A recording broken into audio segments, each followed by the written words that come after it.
Hey guys, today me and Alex will be reviewing the first three episodes of the Twilight Zone series. The episodes we'll be reviewing, will be Where Is Everybody, One for the Angels, and Mr. Denton on Doomsday. Now, I really liked the first two episodes, and I thought the third one was decent. Now, this series is kind of sci-fi horror, but anyways, we just decided to kind of do it for a Halloween thing, because it's kind of Halloweenish in one of those different ways. Anyway, let's start with Where Is Everybody? Basically, the plot of this is some dude doesn't remember anything, and he's just in the middle of nowhere, in the middle of a nuke town. It was pretty good. At first, I was just kind of confused, and I just felt kind of confused on what was happening, and then it's just kind of like one of those things, and then it just felt really creepy in the middle, because it was just kind of like one of those, I think it would have been creepy back then, but it just got more creepy now, because, like, it just felt like, when you were watching it, it felt like you were alone in the city in the past, kind of. So that's kind of what it felt like to me, which kind of creeped me out. And, I just decided to keep watching the series after this. This one's pretty good. It felt pretty nicely. And actually, the camera is really good on this show for, being 1959. It's a lot better than even, like, Get Smart's pilot was black and white that had really bad graphics, but this one is really good. Rob Sterling is a very cool narrator in this. He does a lot of cool things. And, Earl Holliman, I don't really know how to say that, is Mike Ferris, who's like the main character here. And it's pretty good, and then eventually it just turns out that he's in like some military simulator. I don't know if they were trying to put Twilight Zone in like real life or something originally or what, but it sounded like he was like gonna be like a space guy. And it's kind of like space race-ish time, a little before that. And I guess they assume that he would just go alone into the moon and come back. Because they're like, he's going to be in complete solitude the whole time. But anyway, that was the first episode. Do you have any thoughts on it, Alex? Well, yeah, I do agree with how good the camera was, seeing as it was 1959. But, yeah, I think the actor was actually pretty good, being the pilot episode and kind of like he's never coming back to the show type deal.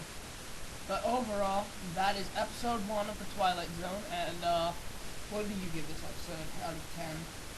Probably a 7. Yeah, I'll give it like an 8 because it was creepy. So we'll probably go like a 7.5 combined for grade. Next off, we'll be talking about One for the Angels. Now, I liked this episode a lot more than the first one, personally. I thought it was really good. What did you think about this? It was definitely more creepy, because we just kind of played tricks with your mind all the time. Yeah, well, like, at first this dude was trying to, like, outdo this Death, and then Death is like, fine, but then we're gonna take you out then, and they kind of wanted him to, well, die. So they said, we're just gonna kill someone else in your place if you don't want to come with us, and they decided to try and kill this little girl. And then, basically he decides in the end he would have to do his one great pitch. Originally he was going for immortality by never taking this pitch, and Death felt cheated, so they tried to kill the little girl. So his only choice was to do the pitch, otherwise, which he was just basically going to pawn stuff off at good deals, or he would basically, otherwise the girl would die at midnight, and he would be able to continue to live, however the little girl would be dead. So he decided to do the right thing, and die in place of the little girl by making the pitch. He would be kind of like the Death's assistant, and then Death took the deal, and of course he died, and little Sally got over. I think that's actually her name. It might have been. Mr. Cat? Maggie, that's what her name was. But I actually really liked this episode. I think it was filmed a little better. It showed a little more of the tone of the show. And I just liked this one a little more. I liked the characters a little more, and it was just a pretty fun episode. So what do you think about this episode, Alex? I agree. Alright, well spoken. Overall, I'd have to give this episode like a 9. Yeah, 9 probably. yeah, so we'll give this episode a 9, one for the angel.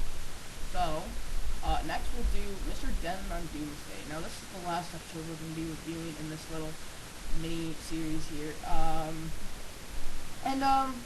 This episode, I wasn't a huge fan of it. It was just about some alcoholic dude who was able to shoot guns well. I can't tell if it was a coincidence or if he really got his skills back. Well, anyway, he thinks he's just gonna die because like a whole bunch of people are coming to town trying to kill him. And then what happens is they don't kill him, and like then this dude is like that bait step in and just gives him this potion. But he also gave this other dude a potion that's going into town. I guess he was scared too because he knew that that guy was good. And then they both had the potion and they both shot each other's fingers off. And then he's like, you don't have to make the same mistakes as me. And the episode just wasn't very good in my opinion. The filming and stuff was good. The actors were probably the worst of the whole series thus far. I must say that the acting was pretty bad in this one. Because he would just like sing songs the whole time, and people were like, I reckon you better sing a song, otherwise I won't give you your whiskey. And he was Then a really bad singer too. Yeah, he was a really bad singer too. But I think that might have been part of his performance. He just wasn't a good performer at all. So overall, I'd have to give Mr. Denton on Doomsday. I'd give it a 6. So like 5.5, I guess. This wasn't a very good episode, just for the scheme of things. But overall, I guess the narration's still good on this show. But so yeah, that's all for today, guys. And yeah, Twilight Zone episode 1 through 3.